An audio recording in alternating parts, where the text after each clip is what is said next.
For my week 3 strategy share, one of the strategies I'm going to share today is going to be the use of 4 corners, as I call it.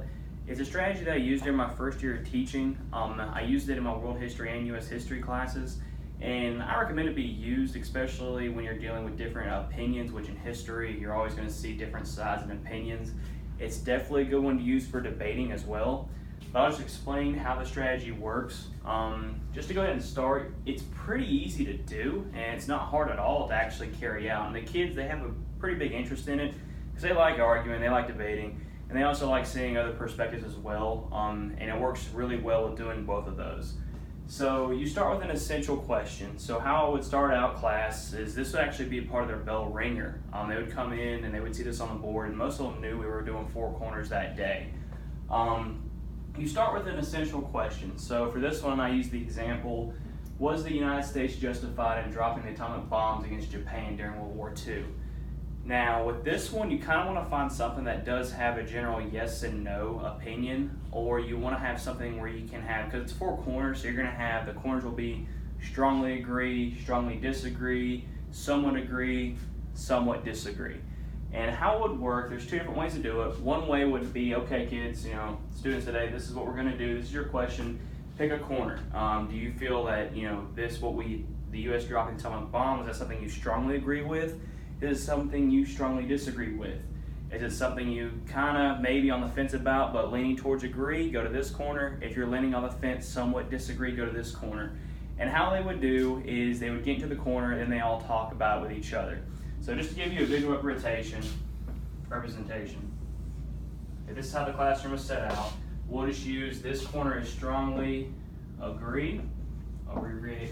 This one over here will be strongly disagree. This one over here would be somewhat agree. This one somewhat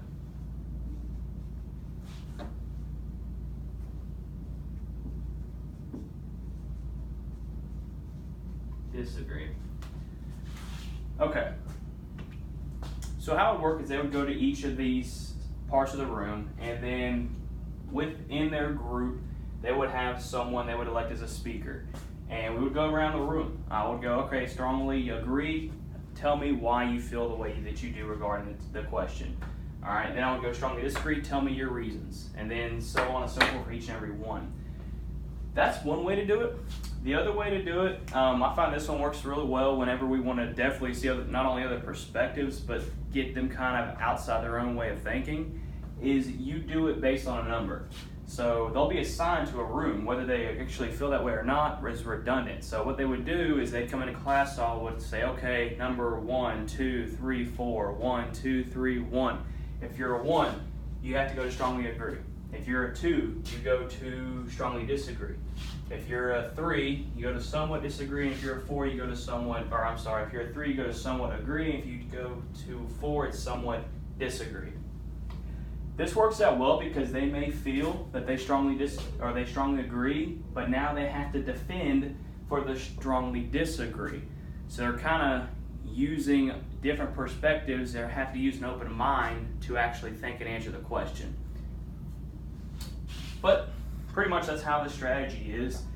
It works real well, like I said, when you have to do something you have to debate, or something that's kind of like an open-ended question like this, when there's definitely more than one way to view something, when you see different perspectives.